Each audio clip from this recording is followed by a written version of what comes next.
সেদিন বিকেলের কথা। সূর্য তখন পশ্চিমে হেলে পড়েছে। আকাশের সোনালি আলো ছড়িয়ে আছে, আর বাতাসে ভাসছে নদীর সোনা গন্ধ। আমি আর আমার মেয়ে তানজিম, সাথে আরও কয়েকজন বাচ্চার কিছু আত্মীয়, সবাই মিলে নৌকায় উঠলাম। নৌকো ধীরে ধীরে এগিয়ে যাচ্ছে। চারপাশে শুধু পানি, মাঝে মাঝে দূরে পাখির ডাক, আর মাঝির দাঁড়ের ছপছপ শব্দ যেন গান গাইছে। নদীর মাঝখানে এসে মাঝি নৌকো থামিয়ে দিল। চারদিকে পানি অল্প, হাঁটুরও কম।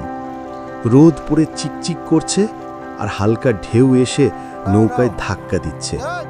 ঠিক তখনই তানজিম দুষ্টু হাসি দিয়ে বলে, বাবা, আমি পানিতে নামবো, দেখি কত পানি। আমি চারপাশ দেখে নিশ্চিত হলাম নিরাপদই আছে। তারপর হেসে বললাম, আচ্ছা নামো, তবে সাবধানে। তানজিম পা ডুবিয়েই খিলখিল করে হাসতে লাগলো। সঙ্গে সঙ্গে আরও 2-3 বাচ্চা লাফ দিয়ে নেমে গেল পানিতে। শুরু হলো জল ছিটানো, একে অপরকে ভিজিয়ে দেওয়া, ছোটাছুটি। পুরো নদীর মাঝখানটা যেন এক মেলার মাঠে পরিণত হলো। আমি প্রথমে বসে বসে দেখছিলাম, কিন্তু তাদের হাসি উচ্ছ্বাস আমাকে আর বসে থাকতে দিল না। আমি নেমে গেলাম পানিতে। ঠান্ডা পানি পায়ে লাগতেই মনে হলো আমি যেন আবার শৈশবে ফিরে গেছি। সূর্য ধীরে ধীরে ডুবছে, আকাশে লাল আর সোনালি রং মিশে যাচ্ছে। নদীর বুক ভরে আছে হাসি আর আনন্দের ঢেউয়ে। সেদিন আমরা শুধু খেলিনি, আমরা জমিয়ে রেখেছিলাম এমন কিছু মুহূর্ত যা সারা জীবন মনে থাকবে।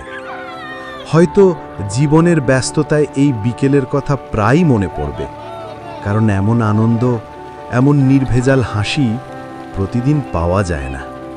বন্ধুরা, আজকের মতো এখানেই শেষ। আমি জিল্লুর রহমান। দেখা হবে পরের ভিডিওতে। ততদিন লাইক, শেয়ার আর সাপোর্ট করে পাশে থাকুন। আপনাদের ভালোবাসাই আমার শক্তি।